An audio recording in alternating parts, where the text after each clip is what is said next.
This is Lee Dort, and I'm down to dunk. This is Lee Dort, and I'm down to Dort. I'm Josh Giddey, and I'm down to dunk. Hey, this is Kenny Hustle, and I'm down to dunk. I'm Darius Baisley, and I'm down to dunk. I'm Mike Muscala, and I'm down to dunk. This is Poku, and I'm down to dunk. I love cereal. Captain Crunch, Cinnamon Toast Crunch, Cracklin Oat Bran. Oh, I can have these? I'm going to share with my team, but I'm a hot going to sleep. Welcome to Down to Dunk. I'm your host, Andrew Schlecht. We're part of the Athletic Podcast Network. With me, as always, on Wednesdays is my good friend, Alex Speers. Alex, what's up? What's up? Oh, gosh. We are going to do Summers of Sam Volume 5 today, which includes the 2018 off-season, 2017 and 2017, and if we get to it, 18 off-season. I assume we'll get there today. There's a lot. I have 4 pages of notes just on 2017. There's a whole lot. Hey, I don't know that your mic is connected to StreamYard. Oh, brother. You might check Hold that on. out, brother. Oh, my gosh. Let's see. Okay, hold on now. How'd that sound? Oh, so much better, so much better. I don't hear the swishiness of your coat anymore. I don't know why I didn't hear it before we started. Kevin Durant decided yesterday that all of this kerfuffle about getting traded, it's not worth it anymore. He wants to stay. What was your reaction when you found out? I think this was the most likely scenario, Andrew, and I was just wondering when it was going to happen. And you would hear, I forget who it was. I don't know if it was his brother or someone close to Kevin Durant was like, oh, he's definitely not coming back to Brooklyn. Like, there's no chance. That was like a few weeks ago. So that made me question it a little bit. But I did always feel like this is where it was going to end up, just because none of these deals make any sense. I mean, you had Suns fans like, why wouldn't they take Mikal Bridges and 3 picks? It's like, what are we talking about? It's Kevin This is never going to Durant. happen. Yeah.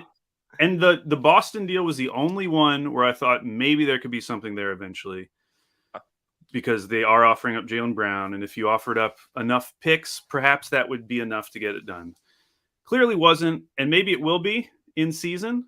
You know, I don't think this is a guarantee of anything. I mean, this Brooklyn team has been theoretical now for 3 seasons. Well, they're just now deciding to focus on basketball.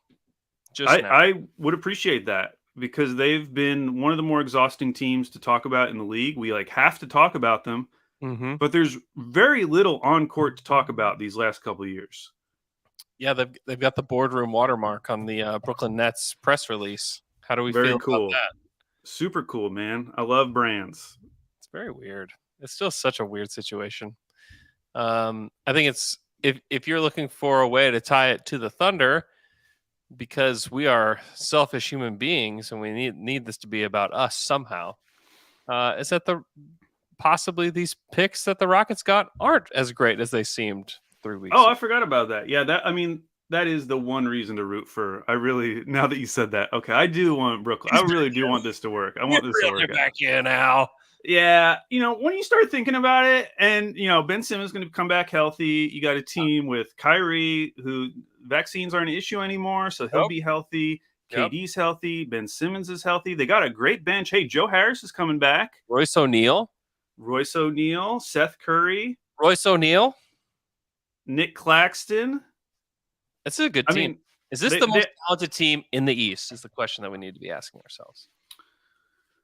I mean, this is why I hate talking about them, because it's like it's all theoretical. It's like if we're talking theoretically, 2K sliders, yes, yeah. If you just made this team in 2K, I bet they'd be pretty good. Yeah, and turned off injuries, turned off vaccines. It's what's happening this year. That's what's happening this year. Vaccines and injuries are being turned off in Brooklyn. And that pick swap won't come into play, where you just need this team to do. If you're a Thunder fan, you're rooting for the Nets to do well this year so they can just keep it together, because the Rockets have a pick swap in this next draft, which probably won't matter. But the following year, they do have their pick.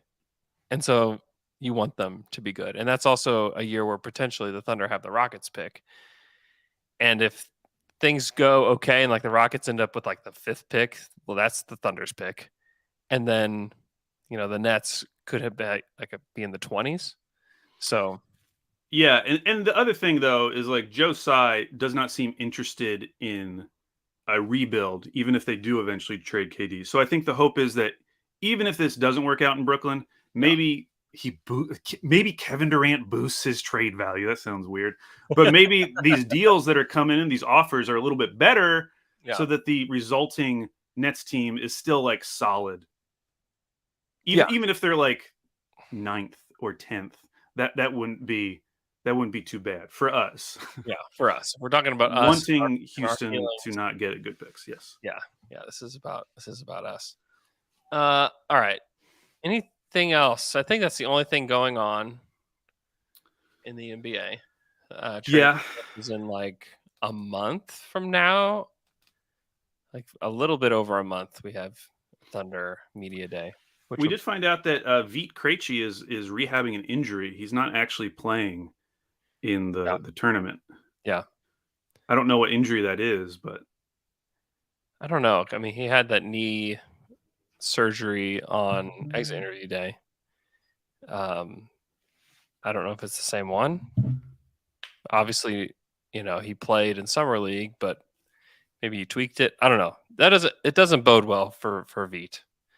And we haven't talked roster crunch in a while, just because it is becoming a very tired subject. But that's going to rear its head again in the next few weeks as we get closer to camp, and they have to start making decisions. So yeah. Okay, Summers of Sam, Volume 5, Paul George. So this is 2017, and just some background going into this offseason. So OKC coming off their 5-game loss to Houston. Russ has won the MVP. We're excited about that, but the team goes in the playoffs. They lose in 5. Russ was 37 points in that series, 11.6 rebounds, 10.8 assists on 39, 27, 80 shooting splits with 6 turnovers per game. Notable for the fact that this was the last year of Russ knowing how to shoot free throws. This was it. This was the final hurrah where he was able to consistently hit over 80%, and then it just fell off a cliff this very next year. This was peak Russ. Peak Russ. You think this obviously was like his best season ever, best playoff series that he played in, most likely. Probably. I was looking back at his, I want to say it was the 2015 season. Yeah. 2014-15. That he had put up some pretty impressive numbers that year as well. Russ on court during the series. Now, these numbers I got from a Bleacher Report article. When I actually looked up the numbers on NBA.com/stats, it wasn't exactly the same, but it's close enough. Mm-hmm. When Russ was on the court against the Rockets, plus 4.9 points per 100 possessions. Pretty good. Taj Gibson, a plus 13.7 in that Houston series. Steven Adams, a plus 7.7 in the Houston series. That was in 194 minutes with Russ on the court. With Russ off the court, only 46 minutes, about a game length spread across those 5 games, minus 51.3 points per 100 possessions. Minus 51.3 points. That's hard to do. Unbelievable. And a lot of people want to immediately blame Samaj, but like we talked last week, he eventually wasn't even playing in that series. Yeah, he played 3 games, and his minutes went down in all 3 of those games. This was kind of a Billy Donovan problem. And we had some Billy Donovan problems throughout his tenure here. And a lot of it was like rotation space. It's like, why in the world would you not stagger Vic and Russ? And then like Vic goes on to play really, really well in Indy the next season. So much so that you get halfway through the season, you're like, did the Thunder do the right thing? Right. And it's like, wait, we had that guy here? And Oladipo was not great in Oklahoma City. It was kind of a disappointment, and it made his contract look worse. Time, it looked pretty bad. I mean, his one season in Oklahoma City, he was 15 points, 4 boards, 2 assists. When he got to Indy, his first year, he was an all-star, 23 5, 4, and almost 2.5 assists. I mean, that's insane. That is absolutely insane. Yeah, if you go look at the on-off numbers, the name that sticks out is Enes Kanter. Yeah. In terms of not being great. It was basically the entire bench, anyone they threw out working great. Yeah. But yeah, we came out of that series, and I went back and listened to some of the Down to Dunk pods. We were talking, you were doing trade calls on Victor Oladipo. We were already thinking, like, what could we get for Victor Oladipo? At that time, we would not know that Victor Oladipo's hashtag muscle watch would be coming. Yeah. Which kind of changed our opinions because all of a sudden Vic was looking like super ripped. Yeah. He was like, ooh, maybe year 2 Vic and OKC is going to be something different. Mm-hmm. But eventually, we know what would happen there. Now, before we get to the big thing, there's like a lot else in this summer that is not related to Paul George. Mm-hmm. So we're going to get to Paul George. But first, I just want to do the draft real quick because it's kind of quick. Oh, gosh. There's not a lot to say. So first of all, there kind of is a lot to say, but there's a little to say. Mock drafts going in. Do you remember who the name was that was attached to OKC? Let me think. Because they picked 21st. They picked 21st. There was a name that was definitely attached to them. Jonathan Wasserman had him going to the OKC on June 22nd. On June 26th, Royce Young tweeted about this player. Do you remember who it was? Mm-mm. There's growing chatter that Frank Jackson has a first-round promise and that OKC is the team. Royce said that. So, I mean, that's coming from a pretty good source. So, I think we were kind of, and it felt like just another, like they keep targeting the same guy. Like it was Reggie Jackson, campaign, and now we're getting Frank Jackson. These kind of backup point guards, but they're not really point guards. They're kind of point guards. He was 19. Had just played 1 year at Duke, wasn't very good at Duke. So it was like, oh my gosh. He did eventually end up on the Thunder for like a hot second. And then he did. Out, which is weird. Anyways, he's a fine player. I don't think he landed anywhere this year, but yeah. So we were kind of expecting that because we had experienced this before with campaign in terms of like a first round promise. And the reporting turned out to be true. Mm-hmm. You could even say the same happened with Reggie Jackson. So it kind of seemed like, okay, we're getting Frank Jackson. Yeah. You guys, Down to Dunk crew, had a live draft party at Anthem Brewing. Mm-hmm.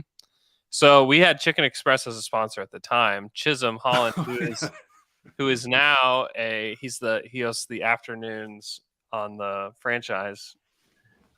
Good guy, was kind of our link to them. And they brought chicken strips and fries and like okra and all this stuff for everybody. That was pretty sweet. It was. I wasn't there, but it sounds great. It was amazing. It's like you had the chicken and everything, and then you had the bar open. I mean, it was an amazing time. We filled that tap house pretty good, and I wanted OG Anunoby or Derek White so badly. And who did they take, Andrew? They took Terrence Ferguson, in which case, and some of you that are listening were probably there, and we immediately started booing. I wish I had video of it. I wish you didn't. I was actually thinking about like just imagining if that happened in 2022, and you videotaped it. How many people on Twitter would be like, "This is so disgusting." They are booing a 19-year-old who's having the night of his life. Yeah, that would have been the reaction. I'm glad you didn't record it. That's a new way to think. That is not the way that people thought back in 2017 about the NBA with regards to like the draft and stuff. And we were mad and justifiably mad. In hindsight, we were correct. That is true. Though I will say, I was going back over some big boards, and I found a site that compiled all of the big boards. Mm-hmm. This wasn't a reach. Like Terrence Ferguson on a bunch of big boards was anywhere between 17 at the lowest to 25th at the latest. Mm-hmm. Yeah, it was his range. It was his range. Like Kevin O'Connor had him ranked exactly 21st. Yeah. Draft Express had him 24th. Like it was his range. This wasn't similar. This wasn't like who were some of the guys that felt like a Eustace. Okay, yes, Eustace. Yes, this wasn't a Eustace. Yeah. And I don't know. I mean, we sold ourselves on it because it was like this guy projects as a 3-and-D. Yeah. At least they're going for the archetype of the player we've wanted for years and years and years. Yeah. So And- even though he averaged 4 points a game in Australia, at least theoretically, he is the type of player that would fit around Russell Westbrook. Yeah. He's big. Like, he wasn't big. He was tall, 6'7". Oh, yeah. He actually was very skinny. I doubt that he's actually 6'7", by the way. Like, he's closer to 6'5". Whoa, Andrew. Maybe 6'3" even. No, Andrew. I was going back over T. Ferg's box scores last night. Yeah. I will say that his second year was like genuinely encouraging. Yeah, it was. Encouraging, not like, oh, this guy's definitely a star, or he's definitely an NBA player, but like, I think he shot 37% from three. He shot 40% from the corners. Like, there were some things to like. He actually shot 73% at the rim. I mean, it wasn't on a ton of attempts, but he was very limited offensively. Yeah. But he was starting to do the things that you would want from that type of a role player. And he was showing a lot on the defensive end. Yeah. So, yeah, his second year, 26 minutes a game, 7 points, 2 boards, and assist. But, yeah, on 36% from three. You're like, yeah, great. That's awesome. We want that guy. And he played a lot of minutes. He was only 20 years old at the time. You know, there was a lot of reasons to be optimistic. I was so optimistic at one point that my brother asked me what jersey he should buy, and I told him he should buy a Terrence Ferguson jersey. My brother owns a Terrence Ferguson jersey. No. Swear. What a hipster pick to tell your brother. Why would you tell your brother Ferguson? My brother's a hipster guy, and he wanted like a hipster Thunder jersey. You know, he didn't want a Westbrook jersey. He didn't want a Steven Adams jersey. He was like, what a young guy's jersey could I buy? I was like, I guess it's Terrence Ferguson. And yeah, I'm trying to think, who else could you have even gone with at that time that would have made sense? I guess like Jeremy Grant, maybe. Okay, that would have actually been a nice purchase. Yeah, some return on your investment there. However, a Terrence Ferguson Thunder jersey is one that you could wear to a festival and feel pretty cool, because I think people would be like, "Who is that?" You know, it's definitely a festival jersey. I mean, at least you didn't tell him Singler. You know, a Singler one would be a great festival jersey as well. A great summer league jersey. Or Samaj. I guess we were pretty much off of Samaj. You didn't. Oh, if he had a Joffrey Laverne jersey, that would be cool. Laverne. Oh, I would respect that a lot. Yeah. I did not think he would be on the team very long, so I did not pick him. But anyways, I was thinking about that yesterday. So that was the draft, and there's just not a ton to say about it. I had Jonathan Sharks on like the day after the draft, I think, to talk about Ferguson, and Jonathan was on his phone walking out of the gym doing this podcast with me, and he didn't have hardly anything to say about him. It was amazing. So yeah, we all know what happened with Ferg. We should probably mention who went after Terrence Ferguson in the draft. Yeah, pain, suffering. Interesting. I listened back to the post-draft show, and you were actually way more pissed about Derek White. Derek White was my guy. And I thought Derek White fit the best and would be helpful sooner than anybody else. And I think that was right. I was correct. Yeah. So the very next guy who went was Jarrett Allen, mm-hmm. who I don't think they would have ever taken at that point because of Steven Adams, but it's kind of like he would have been a great pick. Holy smokes. It's crazy that Jarrett Allen is an all-star and has never made as much money per year as Steven Adams ever did. Yeah. I mean, Steven Adams his deal was like $25 million a year. Jarrett Allen's deal is currently 5 years later, $20 million a year. Just great value for centers nowadays. Wow. Pick 23, of course, was OG Anunoby. Yeah. Who we wanted a lot. And then 27, Kyle Kuzma. 29, Derek White. 30, Josh Hart. Any Josh of those Hart would have been awesome in OKC. Yeah, Josh Hart would have been really good. Oh my gosh. And then 31 was Frank Jackson. So Frank Jackson did end up getting picked like very close. He wasn't a first rounder, but he was the very first pick of the second round. Second round, this was a pretty bad second round, so you don't really feel bad like they missed out on anyone there. Yeah. But yeah, there were definitely some Brooks, names after Monty Terrence Morris. Ferguson. Yeah. Dylan Brooks and Monty Morris are probably the only two in the second round that you're like, yeah, those are really good players. Dylan Brooks for the Thunder. So now we move on to free agency. Now, to set the scene, because of course we were not thinking Paul George at the time as a possibility. Oh, no. What were we thinking? We were thinking Blake Griffin. That was like Blake. That was the buzz at the time. And the question though was, why did OKC extend Steven Adams and Victor Oladipo back in the previous fall, which essentially removed their chances of being in this 2017 free agency class? Because the only way at that point to get Blake Griffin would have had to be some kind of sign and trade. This is from the Ham man himself, John Hamm, writing for Daily Thunder. I think this is really interesting. It's a very minor one of these, but how we talk about like the Rose Rule and all these other the cap spike, all these things that screwed over OKC. This one is very minor in comparison, but it was another one. So this is from John Hamm. Still, as late as mid-October of last year, the Thunder had a path to create maximum cap space this summer, talking about 2017, without sacrificing its young core of Steven Adams, Victor Oladipo, and Andre Robertson. The plan was to forego extensions for each, but the owners and players were still working on a new collective bargaining agreement. In late October, right before the deadline for extending rookie-scale contracts, teams were notified that cap holds might increase the following summer. Oladipo's cap hold was projected to jump from $13.1 million to nearly $20 million. Hold amounts for Adams and Robertson would have increased by a few million as well. Suddenly creating maximum cap room would have required making deeper cuts, such as dumping Alex Abrinas and Domantas Sabonis, in addition to Enes Kanter and others. This caused Sam Presti to change course and lock up Adams and Oladipo instead. When the new agreement was finalized, those cap hold increases were pushed off until 2018. Oh, well. Oh, my gosh. I bet the Thunder front office lost their minds. Isn't that, I mean, that Oladipo's cap hold specifically, like that's a difference of $7 million that you have to factor in for that, the 2017 summer.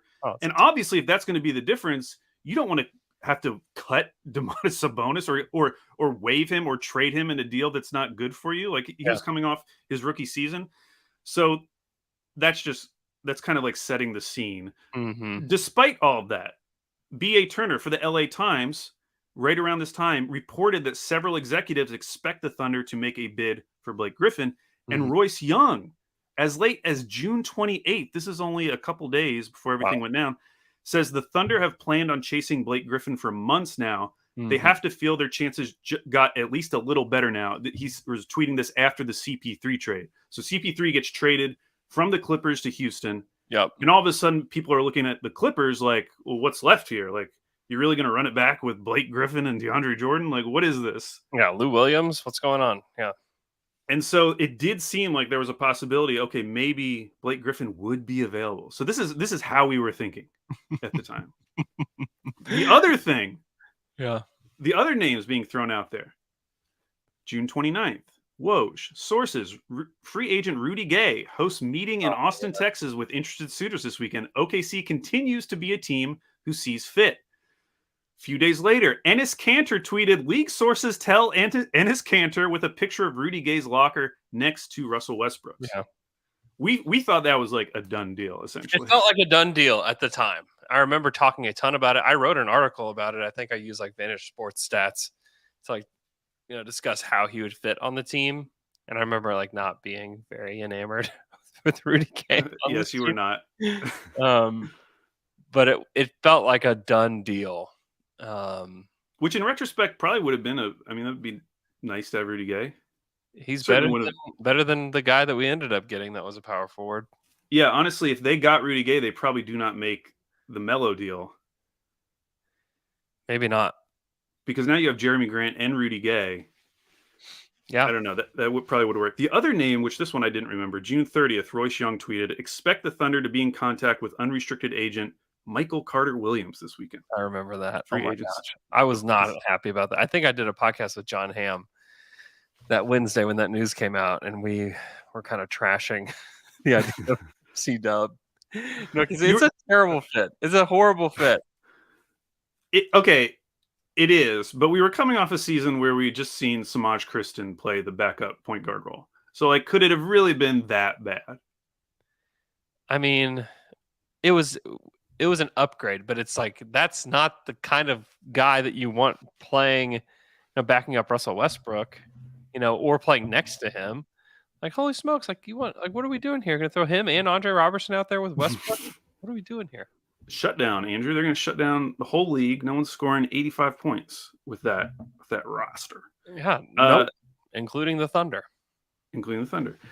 The other name that was out there from Ramona Shelburne. Yeah. Sources also told Shelburne that New York engaged the Oklahoma City Thunder in talks for Kristaps Porzingis. Yeah. But as one source said of the Knicks, they don't have enough. Which is kind of interesting because you go back and look at that trade. It was DeAndre Jordan, Wes Matthews, who were two expirings at that time. Dennis Smith Jr., who was kind of like the crown jewel of that trade package. Mm-hmm. He was a recent number 10 pick or whatever.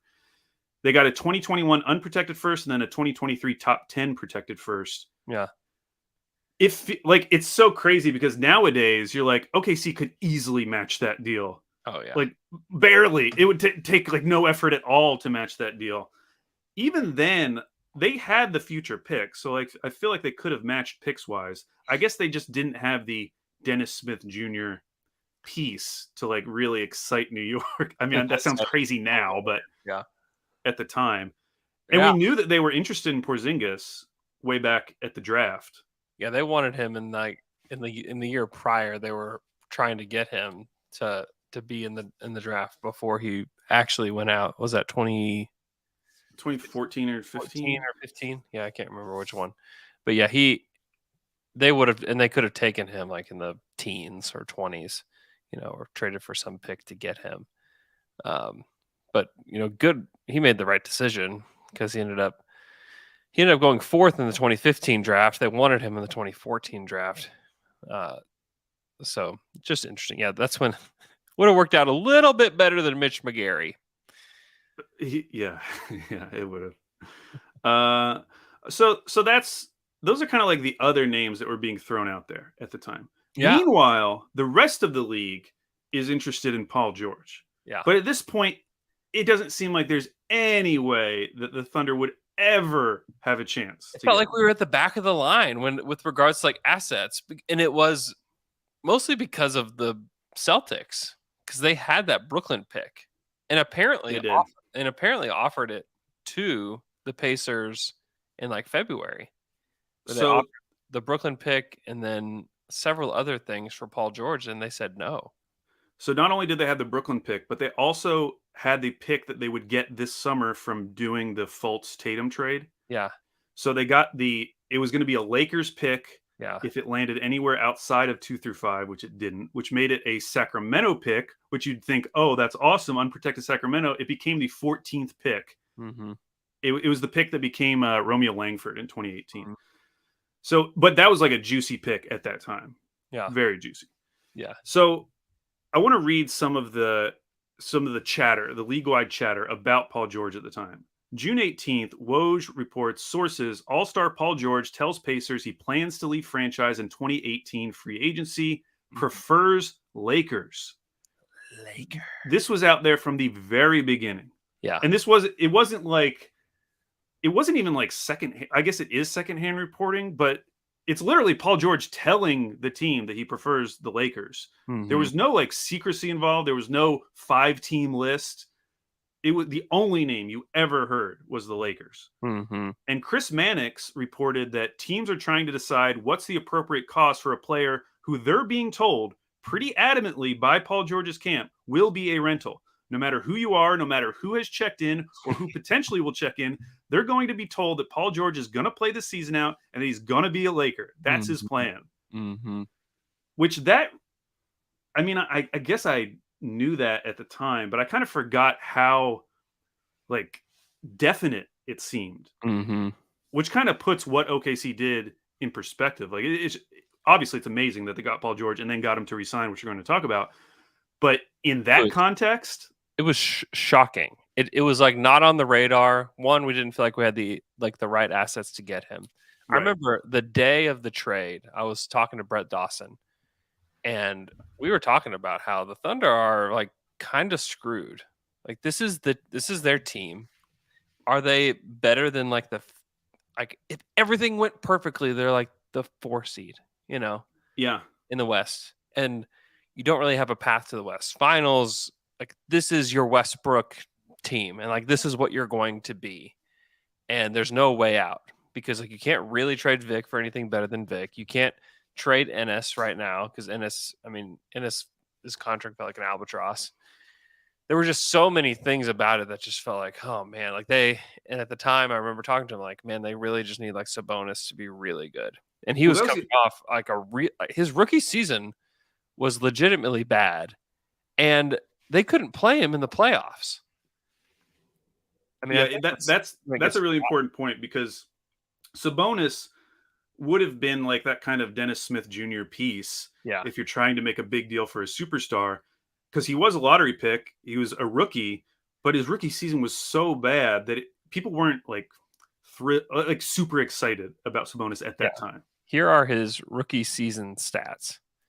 He averaged 5.9 points per game, 3 rebounds, 1 assist, half a steal, half a block, 39% from the field. That's worse than Poku this season, by the way. 32% from 3, 65% from the free throw line. Like all career lows. In the playoffs, here's his minute total. 6 minutes. They played him in 2 games. They played him 6 minutes. He scored 4 points and he had 4 fouls. Wow. That's who the Pacers got in this trade. And they must have and this is where like scouting, here's why you scout everybody in the draft, because eventually they may become available to you. They certainly didn't want Domas because of what he did in Oklahoma City. Right. And then the next season, he averages 11, 7, 2 assists on 51% from the field, 35% from 3, 75% from the free throw line. It's like, oh, that got much better than eventually, in his 4th season, he made the All-Star team, averaging 18, 12, and 5. It's kind of amazing the leaps that he made I remember I was back in the day when I was listening to Dunked On. Shout out Nate Duncan was talking about how the Thunder should have taken Juancho. It was just like it felt like almost every episode they would touch on the Thunder, be like, man, should have taken Juancho. I'm like, God, this is terrible. And in retrospect, it was never going to work as long as Steven Adams was on the team. Like what we know about Sabonis now, like what is the only conversation about Sabonis is like who do you pair with him in the front court? And if there's one thing we learned, it's not a non-shooter. Like they actually had a great guy in Jeremy Grant. Yeah, that's true. You could have traded Steve-O and gotten a wing, because Steven had trade value at the time. Yeah, like you could have actually, if they don't make this Paul George trade, maybe you can trade Steve-O for a wing, and then it's Domas, Jeremy, whatever wing you got, Vic, and Russ. And like honestly, like that's not a horrible outcome. 2 years from then, like that actually would have been a pretty good team. Yeah. But it was hard to see. And part of the reason that the Thunder ended up taking Sabonis is like he shot lights out in workouts pre-draft. He was killing it from 3. And so the thought was that he was kind of hidden at Gonzaga with the kind of skill level he had, and was going to be a guy that could hit from deep.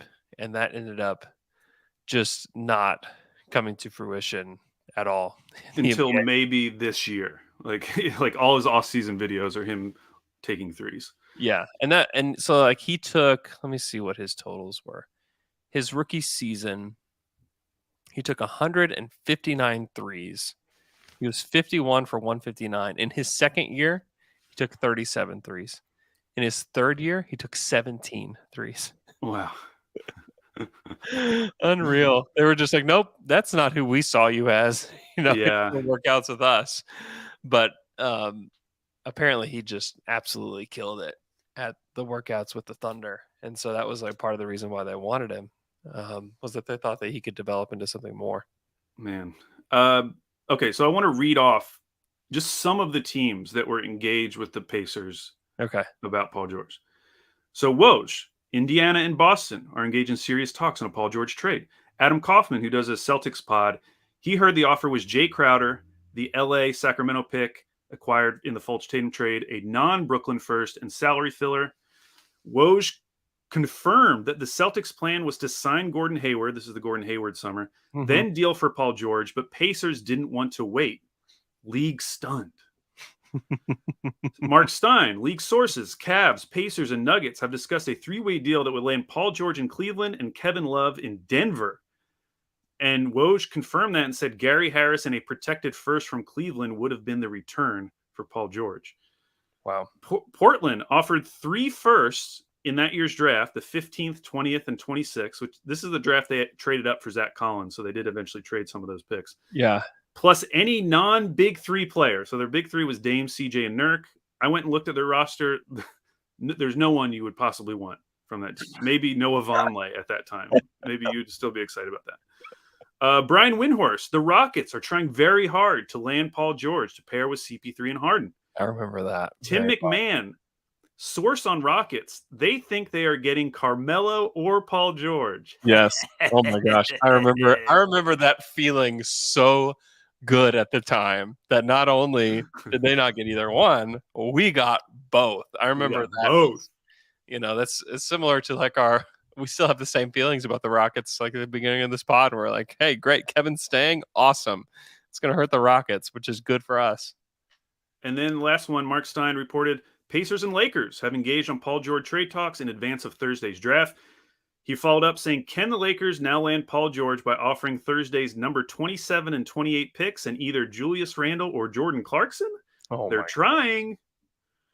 Wow. The point is that, like, for the weeks leading up to the draft and after the draft, no one was talking about OKC, but there were so many suitors. Like, even though people knew he was probably going to be a one-year rental, there were options out there for the Pacers at that time. Yeah, those Lakers picks ended up being Kuzma and Josh Hart. Yeah, pretty nice picks. So then on June 30th, 6:41 p.m., which that was probably my Pacific time, so it would have been 8:41 p.m. your time.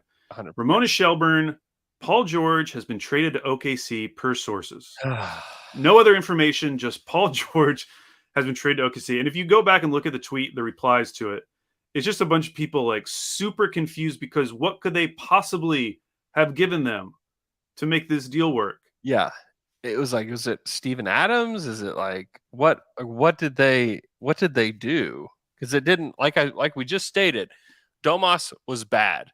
So bad that Russ was calling him Damos in the locker room and no one was doing anything about it. And he was petrified to play with Russ. Not a good situation. And Vic coming off of a really bad playoff series. It was like, this is like the bottom of their value. And it just didn't seem possible. I remember thinking it was a fake tweet. Like somehow like a fake like Ramona Shelburne account got retweeted. I was putting my son to bed. My wife and I were getting ready to go on a trip with some friends to New Mexico. Well, we were going to wake up at 3 a.m. and drive there so that we could drive to Mexico? New Mexico. Oh, New Mexico. Okay. Yeah. We're driving to Mexico. No, we're driving to New Mexico to go to Red River just to spend some time with friends there. And we were planning to go to bed at like 9:00. And then like this Paul George news drops. And I'm like, this cannot be real. Like that cannot be real. Like why would somebody do that? Why would somebody create a Ramona Shelburne account that's fake and just to like mess with Thunder fans? But turned out it was real. It was unbelievable. Yeah, I was at a restaurant called Noble Rot here in Portland. I was about to graduate the next day, and I got like people started texting me, and I had to, because it was like a big family dinner. And I got up and just went to the bathroom and just like sat on the toilet, just like scrolled Twitter for 10 minutes. It was unbelievable. I just could not believe it, because I remember just thinking like, man, I was just talking to Brett about how awful of a position the Thunder are in with regards to like just kind of being in the middle of the West and not really being able to do anything. And then, also with the context of Russell Westbrook, it felt like Russell Westbrook was like entering like his true prime of like, we are now like the best player in the NBA with what was at the time the third best small forward in the league. We didn't have to give up Steven. Andre was going to re-sign with the Thunder that summer. They have all these pieces. They still had Abrinas and Doug McDermott, and like it just felt you felt like they had the second best team in the West, except for Stephen A. Smith, who had some different thoughts on the Thunder. And here's some thoughts from Stephen A. Where does this move put Oklahoma City now in the West? Personally speaking, I think it still puts them somewhere between the fourth and the fifth slot within the Western Conference, quite possibly a berth to the second round of the NBA playoffs within the Western Conference. Again, if they're a fifth seed, they're playing a fourth seed. Anything could happen at that particular moment in time, but that's really all that I see. I don't view Oklahoma City as a powerhouse just because they have Russell Westbrook and Paul George. Stephen A. nailed it, by the way, on that one. Yeah. We will get to another Stephen A. Quote here in a little bit, but Stephen A. kind of nailed it with that quote. However, the feelings at the time were like in Oklahoma City, like, oh my gosh, we're back, baby. Is how it felt. And it wasn't just Oklahoma City. Nate Duncan tweeted out, "The Thunder are probably the best equipped team to guard the Warriors in the league now." Like that was Nate Duncan saying that. Like it was true. Like it was true. When you have Robertson, Jeremy Grant, Paul George, Steven Adams, who was thought of as a guy that could still guard on the perimeter some. Yeah. He defended. At times he had to defend Steph Curry in the West Finals and like 2 years prior. And you're like, yeah, this team could be the best defensive team in the league. And they were close to it when they were fully healthy. So Paul George gets traded to the Thunder. The Thunder have this giant party at the Jones Assembly. And it is pretty wild. So my friend Hunter called me and was like, hey, I've got a ticket to this if you want to go. It's like, yeah, I want to go.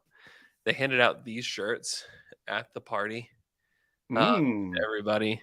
I went there with the L-Man. It was open bar, like completely open bar to the point where people were taking bottles of champagne home with them at the end of the night. Wow. I'm just like, yeah, I'll take these 3 bottles of champagne. Like it's on the Thunder's tab. They were also handing out fidget spinners, which Luke and I really took advantage of. This is if you're watching on the stream, you can see a picture of Luke and I with a Thunder. Gosh, why is his name escaping me? Brian Davis. Former color commentator Brian Davis. Not color. He was the play-by-play for the Thunder. Honestly, shouldn't have ever left. What an amazing guy. But there's a picture of Luke and I holding our fidget spinners and hanging out with Brian Davis. It was an amazing party. It was just completely just jam-packed with people. And it was a wild time. I remember I snuck John Hamm a beer because he was there as a media member and they weren't allowed to partake in the bar. What? I snuck a drink to John Hamm. What he was there like representing Daily Thunder? I think the franchise. Oh, the franchise. Who wasn't letting him drink? I guess if you had a credential. Oh. So like if you get in with a credential, you weren't allowed to partake in the open bar. Like you were just there to like talk, like have a perspective on the event. Well, that's rude. Yeah. So rude. Yeah, that was, and at the time, and I still feel this way, but going back to how they handled Kevin Durant during his whole period, we talked about the Sports Illustrated cover, which that was Kevin Durant's input on that as well. they'd have billboards around that had, like random players on the team on it. This felt like a fundamental shift in how the team was approaching stars. Like having this big blowout party to like welcome Paul George to Oklahoma City. It was at the time it felt very out of character for the Thunder organization. Yeah, his family said like they rolled out the red carpet for all of us because they flew his entire family to Oklahoma City. The Thunder let people know like when they were going to be arriving so that the Thunder fans could meet him at the airport. I actually went there. It was on July 11th that he flew in. I remember because it was 7-Eleven day and you got your free 7-Eleven icy drinks. I took my kids to go get an icy right before we went to the airport. It was an outrageous time. It was so much fun to be a Thunder fan that summer because you had experienced like the lowest of lows, and then like things start to build up where it's like, oh my gosh, we have the MVP now, but where are we going? Where we're going is like we're going to get one of the superstars of the NBA to join him. It was an unbelievable ride for a Thunder fan that summer, and it wasn't even over yet. We were about to, like, things got even better. Yeah, it was not over yet. And by the way, you mentioned Westbrook earlier, and we should have led off with that because this was also an important summer for Westbrook because he was eligible for an extension. Yes. And who knows what would have happened if they don't get Paul George. I mean, we never got any indication that he wouldn't sign an extension. Right. But you have to imagine them getting Paul George made that decision very easy for Russell Westbrook. Because he re-signed like a few weeks later after that. It felt like you wanted him to re-sign like that day, And right. Yeah. That all happened, but it was wild, man. That was a wild beginning to the summer. So shortly after, so this is all happening beginning middle of July. We're having the party. We're feeling great. And then Bill Simmons tweets out on July 24th. We didn't do Patrick Patterson yet. That happened before then. Oh, did it really? I didn't have the date on that. Okay, so they also signed Patrick Patterson, 3 years, $16.4 million deal. He was coming off a few seasons in Toronto. Yes. And he's one of those NBA smart guys who we were convinced was much better than he had let on. Yeah. Although if you read anything from Raptors fans at the time, they would tell you that he was like very streaky as a player. Yeah. Yeah.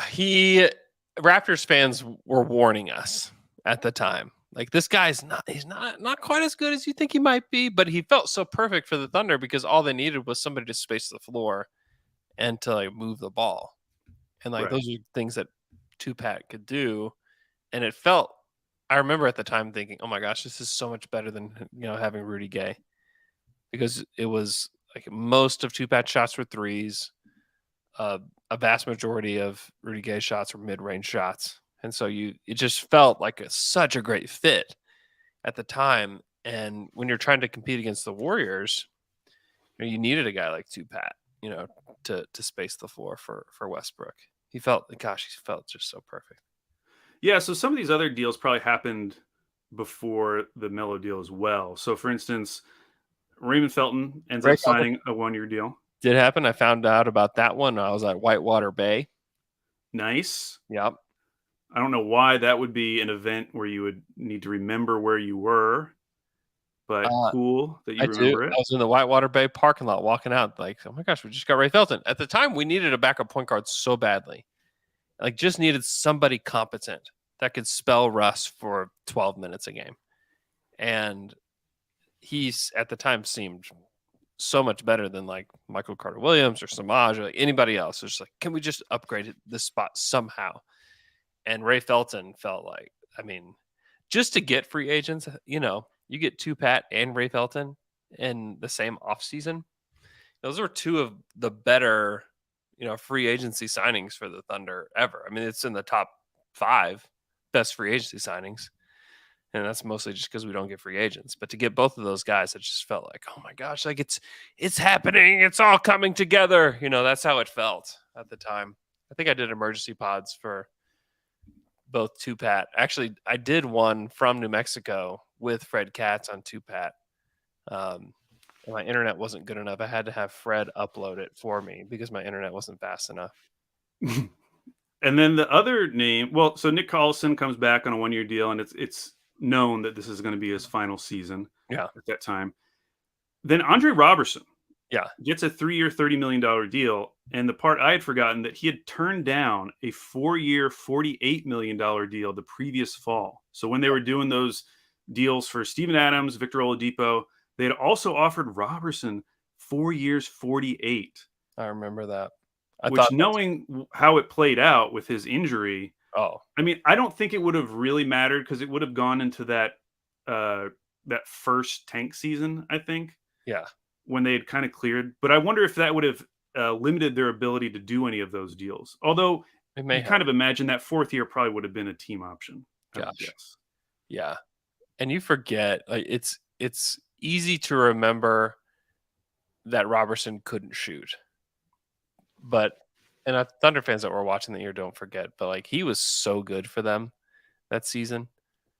And so much so that things really kind of fell apart after he went down. They were starting to roll. Like they were starting to really save it, Andrew. We're not in 2018. Starting to really figure it out. And then Robertson goes down. I know, but it wasn't off season either though. It just happened in season. So those are all the deals that happen kind of in that in-between period. Yeah, those are all summertime deals. Yeah. Summertime deals. Because the actual Carmelo deal doesn't happen until September 23rd. Yeah. 10:05 a.m. out here in Portland, Oregon. I was hungover in my bathroom vomiting. Seriously? Yeah. And in my little like 400 square foot studio, just puking my brains out. No. And Woj tweets out, New York has agreed to a deal to send Carmelo Anthony to OKC for Enes Kanter, Doug McDermott, and a draft pick. League sources tell ESPN. Yeah. Unbelievable. You have the Simmons stuff too? No, I didn't. I forgot to read that. Yeah, because sorry. So going back 2 months, because that was September 23rd. 2 months previous to that, July 24th, Bill Simmons said, "Have a scoop. OKC and Carmelo are officially circling each other." Yeah. OKC's Troy Weaver recruited Melo to Q's and has known him since DMV days. It's rare that you get someone as high profile as Bill Simmons giving information like that. Yep. And then it actually coming true like 2 months later. Yeah. That was so far ahead of the curve in terms of this deal happening. Because again, you look at the replies to that tweet. I think the first one was Carson Cunningham with the gif of Russell Westbrook, like doing the what? Like just not understanding, like, what are you talking about? Could this actually happen? No. It didn't make any sense. Carmelo to the Thunder, it just felt like it was gonna, like, it's impossible. That's not actually gonna happen. Because all the other reporting at that time was that, one, he had a no trade clause. So like he didn't have to do anything. Right. And two, because of that, he was very specific about what teams he was willing to go to. Mm-hmm. And all the buzz at that time was that he wants to go to the Rockets, which turned out to eventually be true. I mean, he would eventually go to the Rockets for like 15 games or whatever. Mm-hmm. Mm-hmm. And that turned out terribly. But when the deal finally happened, so now fast forwarding to September, Woj reveals that Anthony told the Knicks he would only waive his no trade clause for the Thunder, the Houston Rockets, and the Cavs. Mm-hmm. Yeah. At the time, the Cavs did not have any interest in Melo. Obviously, it was like a race between Houston and OKC. Yeah. And it was the Ryan Anderson deal that like holding them back. And to put some context around this particular deal, which was a second rounder, Kanter and McDermott. Here's Kanter's stat line from the playoffs, from that 5-game playoff series with the Rockets. It's so bad. 4.8 points, 1.8 boards. He played 9 minutes a game. It was peak can't play Kanter. It was don't play Kanter. You know, they just didn't do it. They just wouldn't play him. He played a total of 45 minutes in that series. He was 38% from the field. I mean, it felt like we just got, again, this was like the worst value you could have within his canner. And they ended up getting Carmelo Anthony for him and for McDermott, who was fine, but they couldn't play him much in the playoffs either. McDermott played 66 minutes in that series. I mean, they couldn't really play him either. And so it felt like two guys that can't play in the playoffs for Carmelo Anthony. Like, yes, sign me up every single day. I mean, it felt insane. It felt like, how did we go from like losing Kevin Durant in one summer, having the MVP, and then suddenly getting Paul George and Carmelo Anthony? I remember media day was like the day after they had made the trade, and you saw those three in their Thunder jerseys walking down the hall. I think I was standing there with Fred, and you just see those three walking down the hall like in line together. I think I have a picture. I need to see if I can pull it up. But they're like walking together down the hallway, and you can see like the backs of all their jerseys. You're like, what's going on here? Like, how did this happen? How did Sam Presti orchestrate this to happen in Oklahoma City? It just felt like a dream. And I remember after that trade was made, you know, popular opinion was pretty high for OKC. Well, let's check in with Stephen A. Okay. You want to check in with Stephen A on? So he thought this was the fourth or fifth best team in the West. Here's what he thought after the Melo trade. The Oklahoma City Thunder are officially the number 2 team in the Western Conference. I'm anticipating that they will be the ones to meet the Warriors. I know that San Antonio and Houston expect to have something to say about it. But I think it's going to be Oklahoma City. Russell Westbrook and Paul George make up the best backcourt in the NBA. You combine that with Melo being able to give you something, along with you still keeping Steven Adams and Roberson being a defensive ace. You got 4 defenders on the floor with Melo, okay? And offensively, you got 3 juggernauts. So I think you look at it from that perspective, that's a big deal. That's the number one thing that jumps out at me. Best backcourt in the NBA. Roberson. You know, I mean, he was wrong about 4 defenders with Carmelo, because I don't know if Westbrook should be considered a defender. He's not. But 3 defenders for sure. But by the time they got to the playoffs, and this was kind of the problem, it was down to 2 defenders. Yep. With Carmelo, because Robertson, as you mentioned, got hurt in the following season. Yeah, I remember Zach Lowe being the only one who was really like, I don't know if they should have done this. I don't know if this actually improved them at all. I was so mad about it too. It's like, how could you think? Because part of my thinking at the time was the Thunder still couldn't put their best 5 players on the court at the same time, and it makes sense. But when you add Melo, you could, and I think that, you know, obviously, you know, we didn't understand the level that Melo was at in that season, and Melo didn't know how to be the version that he was in Portland yet. Because if he could have instantly been the guy he was in Portland, I think it would have been actually like pretty awesome. But he was still like tons of mid-range, no defense, a lot of like your turn, my turn in Oklahoma City. It was not a good fit. Yeah, it wasn't. It was fun though, and I only have fond memories of Carmelo. He was just a cool guy. I guess he still is a cool guy. He was seriously, to this day, the coolest person I've ever been in the same room with. Like he's the kind of guy that makes you feel cool as well. Like where Russ is such a, obviously like a cool guy, but he makes you feel like you were the biggest idiot to walk the face of the earth.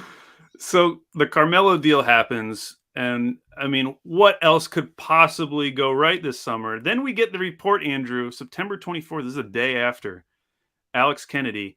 Carmelo Anthony and Paul George have already started recruiting Dwayne Wade to the Oklahoma City Thunder. Yes. I remember asking, I don't know who asked about it, but we asked about it on media day about Wade joining this group. And it wasn't just Alex Kennedy. Like Woj came out on a ESPN radio show. He was asked about a Dwayne Wade update. He said, Cleveland is clearly the team to beat, but OKC is in there. Yeah. Like it wasn't crazy to think that they could also get Dwayne Wade, which, knowing how Dwayne Wade's time in Cleveland turned out, like, I do think it probably would have helped. I don't know if it would have worked. I mean, it didn't work regardless. So so at this point, I'm like, well, we should have just. It would have been fun. I'll just try the hypothetical out. Yeah, sure. Bring Dwayne Wade in. We'll see what happens. At that time, I was like, you felt like anything could happen. You know, it was even. I mean, that would have been wild if they could have actually make that happen. Because then you start thinking about the following seasons. Like, okay, can we get the banana boat? Okay, can we get LeBron James to OKC? You start like really talking yourself into just all this insane stuff. And with what Sam was able to do, it really did feel like it could happen. It did. And then the final thing that happened this summer, 6 days after the Carmelo trades announced, September 29th, Russell Westbrook has agreed to a 5-year, $205 million contract extension with OKC. Like, the sequence of events, like any single one of those events, even the Russell Westbrook extension in a vacuum would have been a great offseason, considering what had happened to the Thunder, the previous offseason with Kevin Durant. Literally just Russell Westbrook signing that 5-year deal would have made us as excited as any other thing that could have happened. Yeah. You combine that with the Paul George trade and then the Carmelo Anthony trade, it felt, and then just as like sweeteners, you're bringing back Andre Robertson on a really reasonable deal. You get Raymond Felton, who is going to be an upgrade on Samaj Kristen. You get Patrick Patterson, who we all think is going to be like a great role player. I like can't put into words how excited I was for the next season. Yeah. And the 180 that we went from that Houston series to how we felt at the end of September. I know. It was an unbelievable. And yet we were being given a sign that maybe this is not going to work out. And here was sign number one. How do you feel about starting at the 4, or the concept of starting at the 4, or even coming off the bench? And the second question is, well, me? Oh. I guess that answers that part. I mean, I don't know where that started, where that came from. Hey, P, they said I got to come off the bench. No, I'm sorry. Go ahead. Oh, well, how do you? I guess the bench question is not. Oh, it's so good. It is so good. He is laughing so hard, and it should have been that moment where, like, oh my gosh, like these guys are actually going to control everything that happens in Oklahoma City for the rest of their time here. At the same time, I'm like surprised that was even a question at that point, though, because I mean, he was still he was coming off his season where he scored like 23 points per game with the Knicks. Like, I guess I understand now, of course, why we would think about Carmelo coming off the bench, but I'm kind of surprised that that was even in the conversation at that time. I kind of understand his reaction. Shouts to Eric Horn for having the balls to ask that question. I mean, that's a big time question. Yeah, he was 22, 5 and 3, shooting 36% from 3, 43% from the field. Then he came to Oklahoma City. He was still 16, 5 and 1, shooting 35%, almost 36% from 3, 40% from the field. Not good, but still scored 16 points a game. Yeah, it is pretty wild. And obviously in the playoffs was where things did not go well in Oklahoma City. In that series, he was 11 points, 5 boards, 0.3 assists.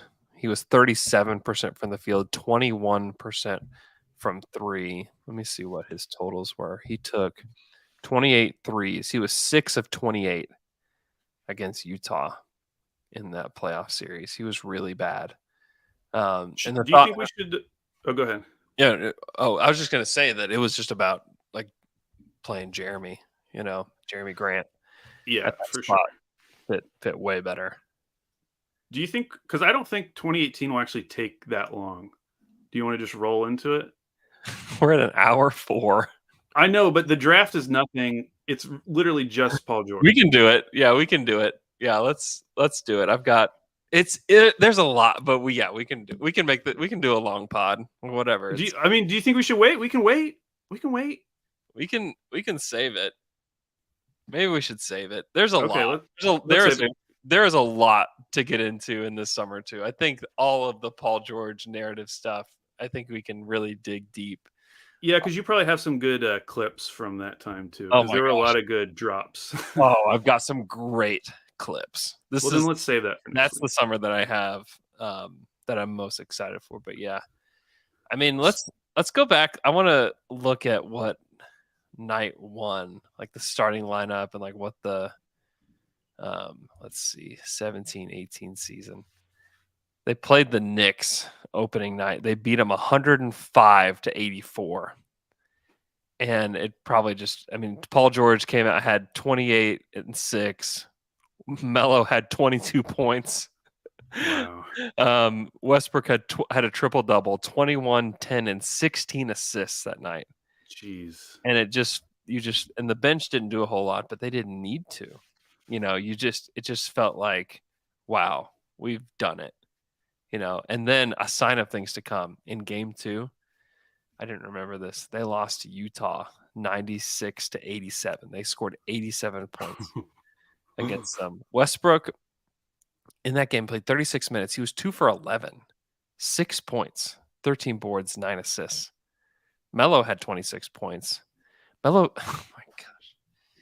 Melo took 26 shots against the Jazz in that game. Paul George had 19. Westbrook had 11. And then the bench ended up doing nothing in that game. There was a sign of things to come. Then they lost to the Timberwolves in game 3. Oh my gosh. This was the Jimmy Butler, Jeff Teague, Taj Gibson, Wiggins, and Towns. Just oh my gosh, they beat the Thunder. I just want to read. So this is from Daily Thunder. Some of the reaction tweets. Yeah. Chris Broussard. Sam Presti is a bad boy. NBA storylines just keep getting better and better. Props to Melo. Looks like he prioritized winning above market.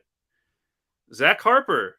I just hope this unlocks Olympic Melo in the NBA. That was definitely that was the dream. Is like, can we get Olympic Melo to the NBA? Yeah. Oh my gosh, there was so much talk about that. Holy smokes! And then it was, can we get Olympic Russ at some point? That's kind of what it is now. We were still waiting for Olympic West. We actually got Olympic Melo in Portland.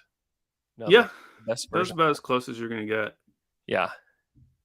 Okay, so what is your final grade for the 2017 offseason? It's A+. I don't think you could have done better that summer. Yeah, it's funny. It's impossible. In fact, the only thing is the draft.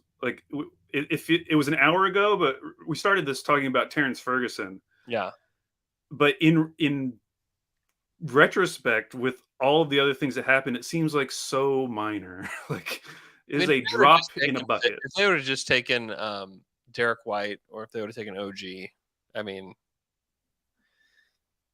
honestly, either one of those picks would have actually changed the fortunes of this Thunder team, because they needed somebody like that to come in after Robertson was gone. Imagine if OG and Anunoby. All right, stop. I'm getting even more sad now. This is supposed to be fun.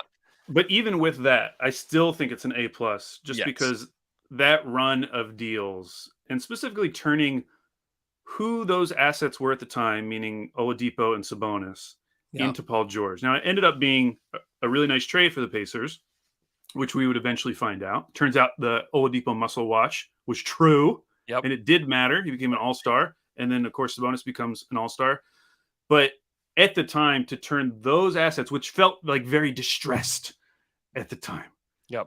Those contracts, Oladipo's contract was not a positive. And then Sabonis was still a positive because he's on a rookie deal. But we talked about he just wasn't seen as this amazing rookie prospect. Yeah, he was actively bad his rookie season. And he turned that into Paul George. I need to find the clip for next week of the fun debate, because this was a season that divided the Down to Dunk Fry Pod, where we talked about is this fun? And you look back, December 16th, they lost to the Knicks. They lost 111-96. to the Knicks in New York. And their record at the time in December was 14-15. Yeah. You know, after all of this, they had a 4-game losing streak where they lost to Boston, they lost to Portland, they lost to Sacramento, and they lost to Denver. And it's like, what is happening? You know, it quickly fell apart. They ended up finishing the season, excuse me, with 48 wins, which, well, like in retrospect, like that's pretty good to end the season like that. But it took them, I talked about like them rolling with Robertson. It took them a while to get rolling. It wasn't until mid-January that they started to win games. They won 1, 2, 3, 4, 5, 6, 7, 8 games in a row in January. And that's when like things actually started to pick up. They won that game in Philadelphia. I believe it was on a Sunday that they won that game, and that put them at 30-20. But it felt pretty brutal. The first part of that season, things were just like not going well for them. And it was just kind of a sign of things to come. But man, what a wild offseason, though. One of the best off seasons in Thunder history. Maybe the best with regards to the amount of positive things that happened for the team. You know, it felt just going from, it felt like we're going to be rooting for this mediocre team to, are we the second best team in the entire NBA now? You know, like those are the conversations. They're some of the best, like most fun podcasts to do. Was just these crazy emergency pods at the time. Yeah, it was wild. And you can go listen to like all of those are all available on iTunes if you have any interest in going and listening to those. Because maybe you're sick of listening to NBA podcasts about Kevin Durant. Okay, hour 11 on one summer, but it deserves it, right? It deserves it. It was the best of all these summers. It was the best one. It was the very best. All right. Hope you guys have a great day. We'll be back on Friday. We'll leave you guys with one more Who Me from Carmelo Anthony. How do you feel about starting at the 4, or the concept of starting at the 4, or even coming off the bench? And the second question is, Who, me? Oh. I guess that answers that part. I mean, I don't know where that started, where that came from. Hey, Pete, they said I got to come off the bench.